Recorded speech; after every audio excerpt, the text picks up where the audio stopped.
Yes, your grandfather was a Boki living in Igbo land. Tell us the name or your umonna if you are recognized in that community. Wow, is the English for me?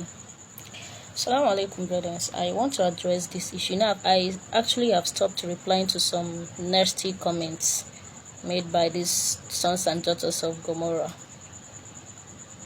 But I think this one drew my attention and I need to address this. You said nobody knows my grandfather. I'll be waiting. Okay, I want to bring it to your notice, young man or young woman. My grandfather was the second man to rule my community. He was the second king. You know what it means now? Yes. And he was recognized by the colonial masters, and as a matter of fact, it was even the colonial masters that handed him over the warrant as a warrant chief. And he took over the throne after the death of his father, being my great-grandfather. So you see, I am royalty. I'm a royal blood. I am not like you. I don't want to use nasty words on you. I don't want to use them on you.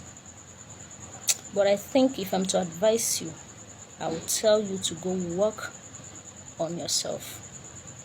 Stop displaying your level of ignorance coupled with hatred on social media. That I'm a Muslim doesn't warrant you or give you the right to insult me, come to my comment section and start commenting nonsense. But you know what? Keep talking. Keep saying, calling me names, say whatever you want to say. Kangwagi, you are growing my followers.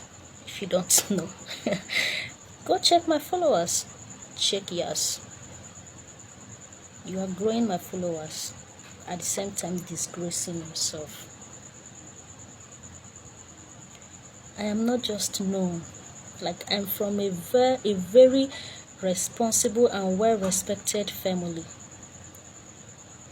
I'm from a noble home. I don't want to go further.